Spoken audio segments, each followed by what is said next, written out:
국기에 대하여 경례.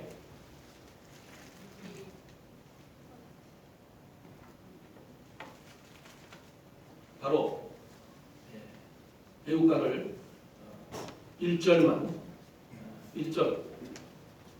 제시하도록 하겠습니다.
순도 선열에 대해서 국민대회이기 때문에 묵념을 하겠습니다.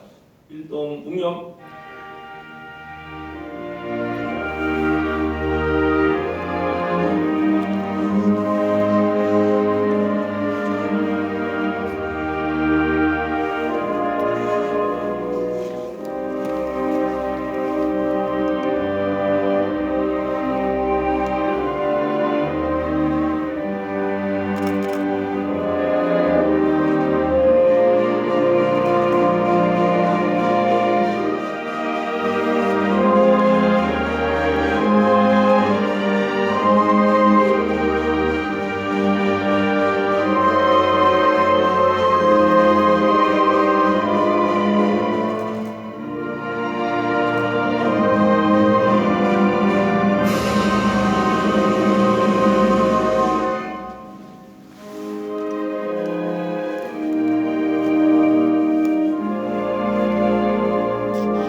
이어서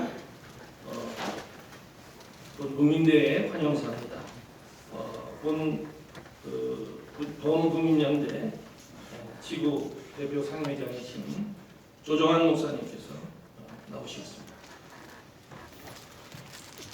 옆에 사람하고 인사 좀 나누십시다. 참 잘 오셨습니다.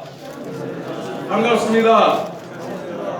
4.15 부정선거 의혹 규명을 위한 의왕, 과천, 안양, 군포 시민 초청 범국민대회 참석을 진심으로 환영합니다. 오늘 이 자리는 누구나 올 수 있는 자리지만 아무나 오지 않는 귀한 자리에 여러분이 발걸음을 옮기셨습니다. 무너져가는 이 나라를 어떻게 하면 바르게 세울까 원하시는 귀한 분들이 각 지역 대표들이 모인 줄로 믿습니다. 오늘 강사로 초대받은 고영일 변호사님, 민경욱 전 의원님, 조소아 대표님 모든 분들이 생명력 있는 강의로 오늘 우리의 마음을 뜨겁게 해줄 줄로 믿습니다. 또한 잠자는 모든 사람들이 깨어나서 나라를 바르게 세우는 일에 기초가 되고 기둥이 되기를 간절히 소망합니다. 귀한 장소를 빌려주시고 이렇게 열게 해주신 모든 분들과 교회 위에 하나님의 은혜가 함께하기를 간절히 바랍니다. 감사합니다. 본 단체의 중앙상임운영회장이신 노요한 목사님 나오시겠습니다. 내빈 소개를 오늘 강사 소개를 해주시겠습니다. 오늘 같은 이렇게 모여주셔서 감사합니다. 모두가 구국의 일념으로 모이신 줄 믿습니다. 한 분 한 분이 다 내빈이시지만 시간 관계상 어쩔 수 없이 오늘 연사로 모신 분들만 좀 인사를 드리도록 소개하겠습니다.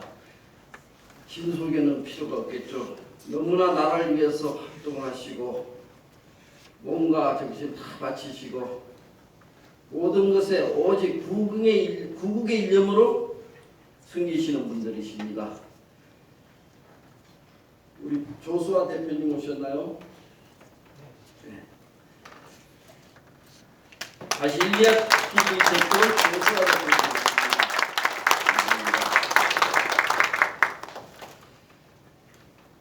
우리 김민수 총무님, 국민주권회복운동본부 총무님이십니다. 이렇게 젊은 분들이 계셔서 우리가 더 미래가 든든합니다. 감사합니다.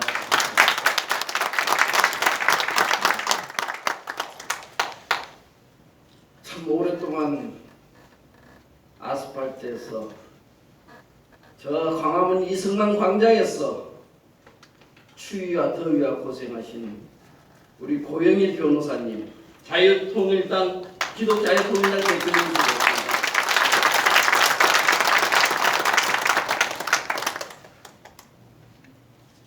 사회로 부정선거 국민투쟁본부 상임대표이신 지금 이 나라를 부정선거로 인한 이것을 파헤치는 실마리를 잡고 그 물꼬를 트신 우리 민경욱 전 의원님을 소개하겠습니다.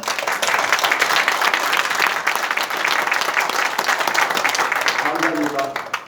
한 분 한 분 다 소개시켜드리지 못해서 죄송하지만 한마음으로 오늘 이곳이 구국의 길이 열리는 장소가 되기를 다 함께 바라며 기도하며 우리가 하나님을 만날 수 있도록 모든 분들께 축복을 드립니다.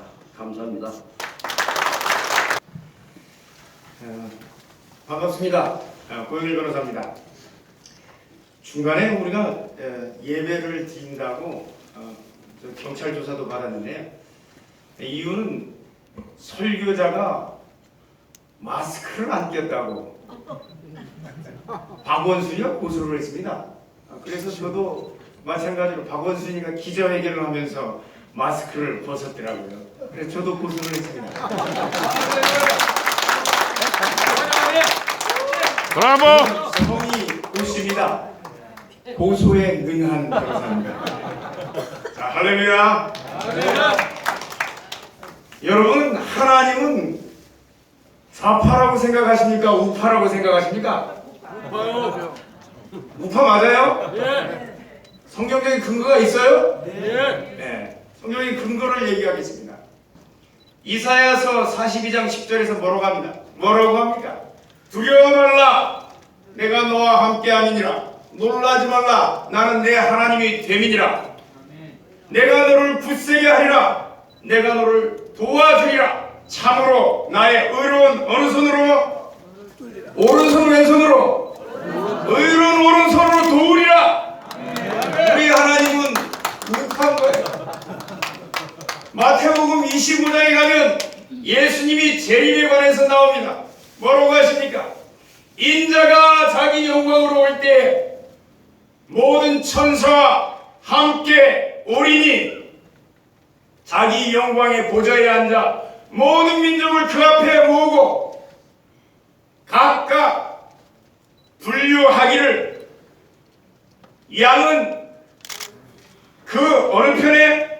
오른편에, 염소는 왼편에 두리라.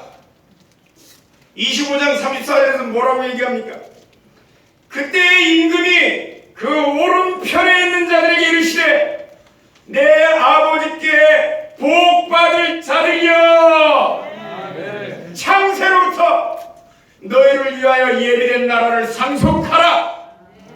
우편에 있는 자들에게는, 우파에게는 하나님이 창세로부터 예비된 나라를 상속하라고 하는데 31절에서 뭐라고 합니까? 또 왼편에 있는 자들에게 이르시되 저주를 받은 자들아 나를 떠나 마귀와 그 사자들을 위하여 예비한 영영한 불에 들어가라. 하나님은 성경적으로 오른편에 계십니다. 우파를 지지하십니다. 농담 삼아 얘기하는 것 같지만 좌파 철학자들이 스스로를 좌파라고 얘기해요. 왜? 하나님이 우편에 계시니까. 미셸 푸코 같은 사람은 스스로를 좌파라고 해요. 왜? 우파라고 하면 하나님을 인정해야 되니까. 그런데 우리의 정체성 때문에 제가 말씀을 드립니다. 성경에는 하나님 우파라고 얘기를 하고 있는데 교회 안에도 좌파도 있고 양파도 있는 거야. 좌파도 우파도 아니고. 그래서 스스로를 중도좌파라고 하는 이런 목사님들도 계시고 성도들도 계시고. 중도좌파라는 말을 누가 싫어하는 줄 아십니까? 아니요, 절간에 있는 스님들이 싫어해요. 아니 왜 중이좌파냐고. 중이 얼마나 나라를 위해서 애국하면 태극기 들고 나와서 이렇게 열심히 나라를 살리는데 어디다 대고 중도좌파라고 하냐고. 나라를 살아가는 데는 예수 믿는 자도 불교도도 다 관계없는 거예요. 우리가 하나님이 우파라서 우리를 위해서 애써주고 있습니다. 하나님은 진리편에 서 있는 줄 여러분 믿으십니까? 그런데 의인이 악인에게 굴복하는 것은 성경에서 뭐라고 얘기합니까? 우물물이 흐리어짐과 같고 샘이 더러워지는 것과 같다고 했습니다. 이번 선거가 여러분들은 공정하게 치러졌다고 생각하십니까? 아닌데 공정하지 않고 부정한 선거로 치러졌다고 입증되는 여러 가지 사건들이 나타나고 있는데 우리의 호프되는 거대 야당은 안 나타나요. 여러분 나타나서 여러분들 시위할 때 나타났던가요? 그놈들은 저 야당이 아니에요. 한 분, 민경욱 의원님 한 분. 그래서 이미 2년 후에 우파의 대통령 후보는 정해졌어요. 저는 지난번 평택대회 때 처음으로 제대로 인사를 드렸는데 얼마나 부드러우면서도 이때 나설 줄 아는 사람, 이때를 위해서 나서주는 거예요. 아무도 안 나서주는 이때 여러분들 도전 받으시기 바랍니다. 하나님이 예비된 일꾼들과 하면, 하나님이 기름 부음 받은 자들과 함께하면 우리는 반드시 이깁니다. 그러면 왜 이게 문제가 되느냐? 자유민주주의는 우리 모든 사람이 한꺼번에 의사를 결정해서 이끌어가는 게 가능합니까? 모든 국정 결정마다 국민이 청와대 신문고에 넣어서 그 의견 가지고 결정을 해야 됩니까? 불가능한 거예요. 직접 민주주의가 전 정책을 가지고 국민의 의사를 결정하기엔 너무 힘이 든 거예요. 그래서 국민의 대표들을 뽑아서 국회로 보내서 일을 처리하게 하는 게 이게 바로 대의제입니다. 대신해서 우리를 대신한 사람들을 국회로 뽑아 보내서 그 사람들로 하여금 의사를 결정하게 하는 것인데, 이 대의제는 뭘 전제로 하느냐? 공정한 선거를 전제로 합니다. 우리가 뽑은 사람이 우리 표를 반영해서 국회로 가서 우리 의견을 전달해야 되는데, 우리가 찍은 표가 도둑을 맞고 왜곡되면 우리의 의사가 전달이 됩니까? 안 됩니까? 안 되는 거예요. 그런데 이렇게 대의제의 전제가 되는 공정한 선거를 여당과 정부가 완전히 무너뜨리고 180석을 만들어서 차별금지법도 강행하려고 하고, 그리고 거대 야당이라는 미통당 내에 주사파 잔존 세력들이 들어가서 그 사람들과 짝짝꿍해서 헌법을 개정해서 고려 연방제로 가려고 준비를 하고 있는 거예요. 여러분 이거 방관할 수 있습니까? 됩니다. 당연히 안 되죠. 그래서 우리 대한민국의 공선법에서는 선거에 무효 사유가 있으면 선거 무효 소송을 대법원에 제기하도록 되어 있습니다. 대법원에 제기하면 180일 이내 국회의원 선거 무효 소송의 경우는 180일 이내에 처리하도록 되어 있습니다. 그러면 왜 이게 무효가 되느냐? 이 부분을 제가 여러분들과 함께 조금만 변호사니까 법률적인 관점에서 여러분들에게 말씀을 드리려고 합니다. 맨 먼저 우리가 이제 지적할 점은 QR코드를 사용했다는 점입니다. 여러분, QR코드 들어보셨죠? 네. 많이 유튜브에 나오고 있는데 원래 공직선거법에서는 뭘 사용하게 있도록 되어 있죠? 바코드. 151조 6항에서는 바코드를 사용하도록 되어 있습니다. 여러분 과자 봉지에도 다 나와 있어요. 막대기가 그려져 있다고 바코드에. 막대기 밑에 숫자가 그려져 있습니다. 이거는 우리가 읽어내는 스캐너와 관계없이 우리 육안으로 확인할 수가 있습니다. 그러나 QR코드는 반드시 스캐너가 있어야 돼요. 이걸 읽어드릴 수가 있어야 돼요. 읽어드리는 일반 스캐너로는 숫자만 나와요. 이거를 원래 가진 소스 프로그램 이거를 만들어낸 사람 외에는 무슨 정보가 들어있는지 확인이 안 되는 거예요. 공직선거법에서 분명히 바코드라고 되어 있는데 중앙선관위는 바코드의 일종이라는 거예요. 여러분 QR코드가 막대기처럼 생겼던가요? 영어 하는 사람이면 바가 뭐예요? 바. 막대기예요, 막대기. 막대기처럼 생긴 거를 바코드라고 하는데 왜 정사각형으로 생긴 걸 바라고 하냐고요. 그리고 이번에 저희들이 증거보존 소송을 해보니까 바코드 말고 이 QR코드 인식기 소스 프로그램 내놓으라고 하니까 법원에서 전부 다 기각을 했어요. 31개 숫자만 있다는 거예요. 여러분 믿을 수 있어요? 당당하면 왜 못 내놔? 자기들 입으로만. 그럼 소스 프로그램을 내놔서 어떤 정보가 있는지 얘기를 해야 될 거 아닙니까? 이걸 안 하요. 이걸 안 하니까 의혹만 더 증폭되고 명백히 공직선거법 151조 6항 위반입니다. 그런데 문제는 사전선거에서 이 바코드가 아닌 QR코드를 사용하게 되면 우리가 사전선거에서는 신분증을 스캔하는 절차를 갖춥니다. 여러분 주민등록증이나 운전면허증을 스캔을 해서 신원을 확인하고 투표용지를 내줍니다. 투표용지를 가지고 바로 찍으면 그 사람, 그 시간에 이 사람이 투표한 용지를 가지고 누가 어떤 선거를, 누구를 뽑았는지, 어떤 당을 찍었는지를 알 수가 있는 겁니다. 여러분, 북한에서는, 여기 탈북하신 분들도 계신 것 같은데, 북한에서는 100% 참석, 100% 찬성을 합니다. 왜 그렇습니까?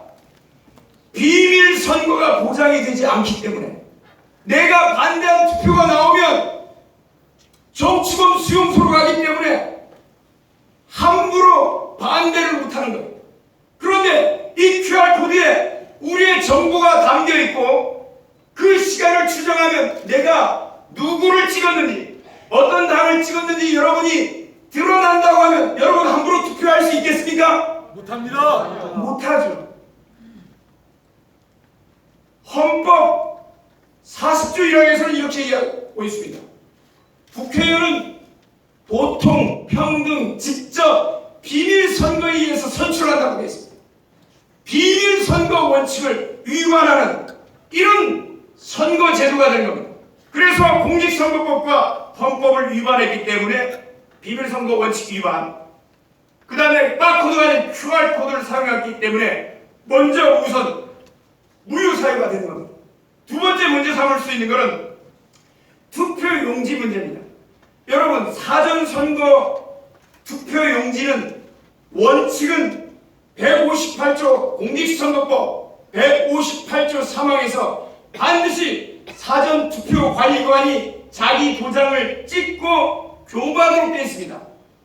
여러분 본투표할 때 당일 투표할 때도 마찬가지로 투표관리관이 직접 도장을 찍고 교부하도록 되어 있습니다. 당일 투표를 해본 여러분들 도장이 인쇄되어 있던가요? 아니면 빨간 인주가 묻어 있던가요? 빨간 인주가 묻어 있는 도장을 찍어서 도장 가지고 그 투표용지를 1년 번호가 있는 걸 뜯어서 따로 보관하고 도장 찍고 부여한 다음에 나오면 나중에 선거가 끝나면 그 도장을 다 수거해버립니다. 그러면 새로운 투표용지를 만들 수 있을까요? 없을까요? 본투표에서? 없습니다. 그런데 인쇄해서 사전투표관이 인쇄해서 날인을 아예 도장을 읽었는데 이 내용을 했기 때문에 법률 유보 원칙 위반 그리고 상위 법인 공직선거법을 위반했기 때문에 법률 위반이 그래서 이 부분도 마찬가지로 무효 투표가 된 겁니다. 공직선거법 179조 1항은 정규 용지가 아닌 투표 용지를 사용한 투표는 무효로 한다고 되어 있습니다. 그러면 법에 위반한 투표 용지를 가지고 이번에 몇 %요? 29%가 넘는 사람들이 사전 투표를 했어요.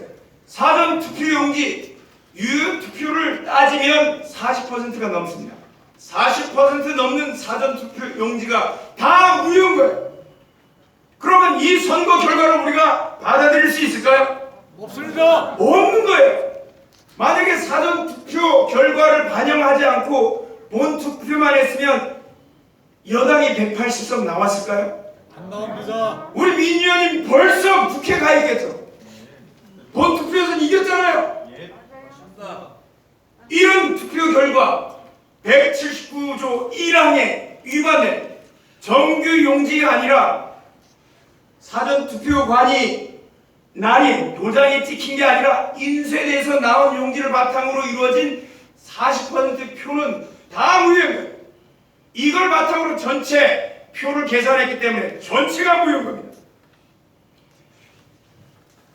그 다음에 이제 우리가 또 문제 삼을 수 있는 게 보건복지부 장관이 투표 며칠 전에 아동 돌봄 쿠폰이라는 걸 발급을 했습니다.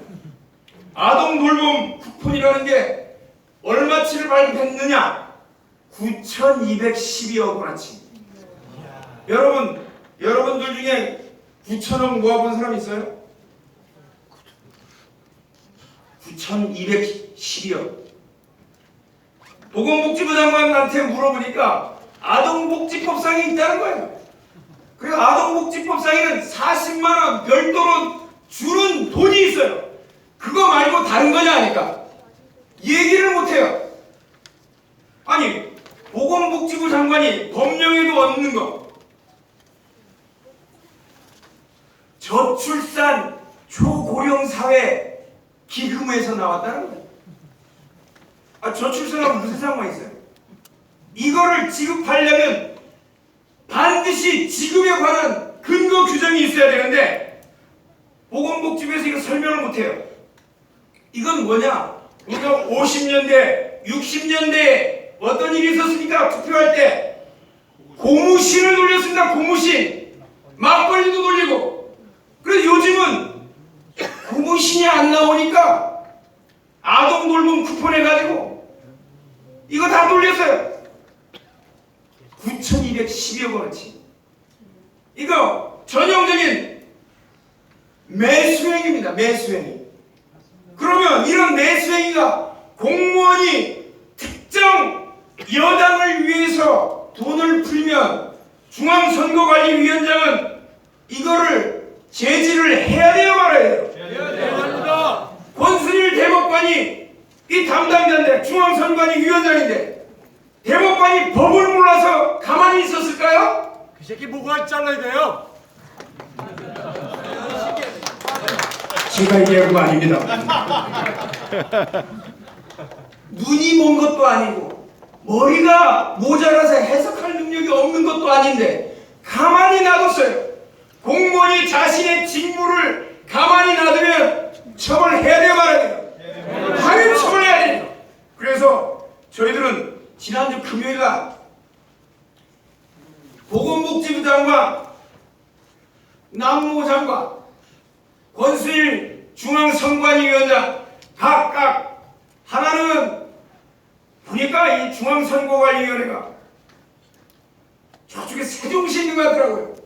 그래서 대전지방검찰청에 직무유기죄로 보건복지부 장관은 직권남용 그리고 공직선거법 위반 혐의로 과천이니까 과천에 사무실이 있어서 수원지검에 고발해놨어요.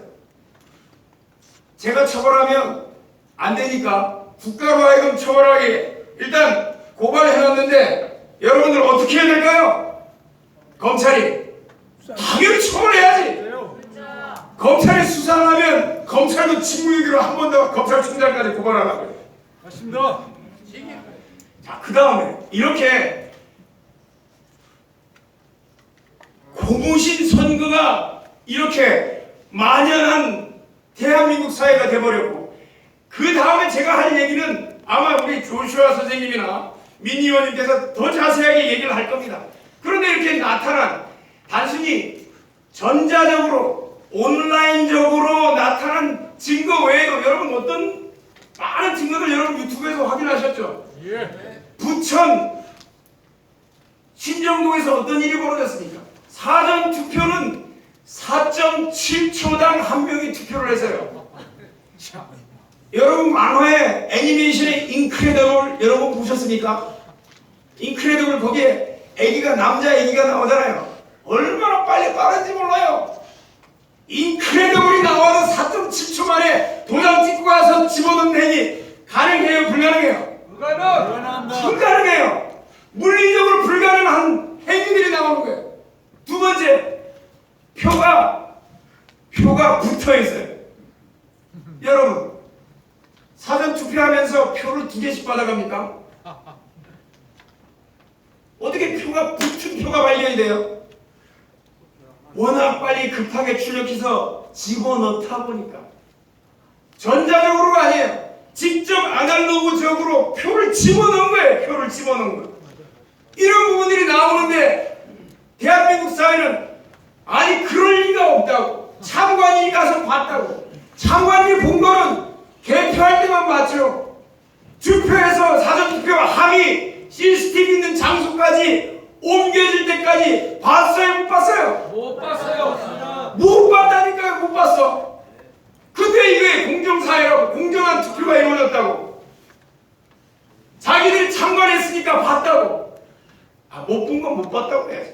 자, 그래서 우리가 이제 이걸 가지고 저희들은 정당이니까 비례대표 정부 그리고 사전투표에 의해서 진행된 지역구 253개 전체를 무효화한다는 취지로 대법원에 선거 무효 소송을 제기하게 됐고요. 그런데 이 부분은 180일 이내에 전체 결과를 판결을 해야 돼요. 그런데 현재까지 대법원의 태도를 보면 당선 무효 소송 같은 경우에 국회의원 임기가 끝날 때쯤에 해줘요. 이 강행 규정인데 이러면 됩니까? 안 됩니까? 안 됩니다. 그러니까 여러분들이 대법원에서 심리가 열릴 때는 반드시 그날 시위에 나와 주셔야 됩니다. 나와서 완전히 신상을 다 털어야 되고, 심지어는 어디에 누가 사는지까지 얘기를 하면서까지라도 반드시 제대로 된 판결을 할 수 있도록 여러분들이 압박을 해주셔야 돼요. 우리가 애국운동을 해보니까 하나님 앞에 기도하는 것도 중요하지만 기도하면서 어떻게 해야 돼요? 행동해야 된다. 여러분들이 대한민국을 살리기 위해서 기도하면서 행동해 주실 것이라고 제가 믿고 여러분들께 맡기고 내려가겠습니다.